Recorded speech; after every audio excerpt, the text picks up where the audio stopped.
Incwadi yokuqala yomphostoli uJohane. Yilowo nalowo okholwa ukuthi uJesu unguKristu ozelwe nguNkulunkulu, nalowo othanda ozeleyo uthanda naye ozelwe nguye. Ngalokho siyazi ukuthi siyabathanda abantwana bakaNkulunkulu nxa sithanda uNkulunkulu, senza imiyalo yakhe. Ngokuba ukuthanda uNkulunkulu yilokhu ukuba sigcine imiyalo yakhe, nemiyalo yakhe ayinzima. Ngokuba konke okuzelwe nguNkulunkulu kuyalinqoba izwe. Lokhu kuyinqobo enqobe izwe, ukukholwa kwethu. Ngubani onqoba izwe? Uma kungesiye okholwa ukuthi uJesu uyindodana kaNkulunkulu na? Nguye lo oweza ngamanzi nangegazi, uJesu Kristu, kungengamanzi odwa kodwa ngamanzi negazi. Nomoya ungofakazayo, ngokuba umoya uyiqiniso. Ngokuba bathathu abafakazayo, umoya namanzi negazi. Labo abathathu bavumelana entweni inye.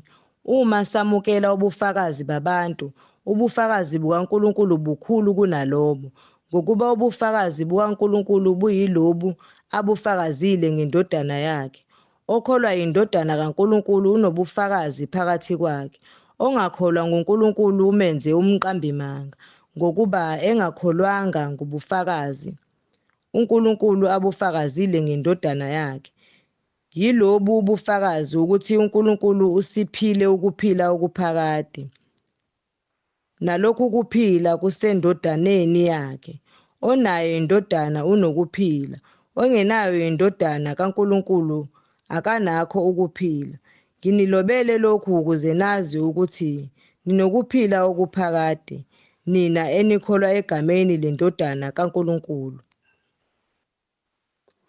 Yilesi sibindi esinaso kuye sokuthi uma sicela utho ngokwentando yakhe, uyasizwa.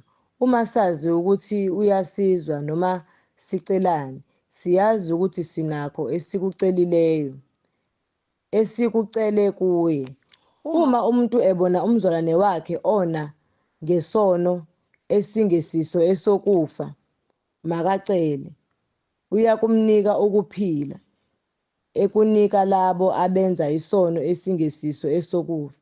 Sikhona isono sokufa, angisho ukuba kucelwe ngaleso. Konke ukungalungi kuyisono. Kukhona isono esingesiso esokufa. Siyazi ukuthi yilowo nalowo ozelwe nguNkulunkulu akoni, ngokuba ozelwe nguNkulunkulu uyazigcina, nomubi akamthinti. Siyazi ukuthi singabakaNkulunkulu nokuthi izwe lonke limi ebubini, kepha sazi ukuthi indodana kaNkulunkulu isifikile, yasinika ingqondo ukuze simazi oweqiniso, sikuye oweqiniso, kuye indodana yakhe uJesu Kristu. Yena unguNkulunkulu oqinisileyo nokuphila okuphakade. Bantwanyana, zilindeni ezithombeni.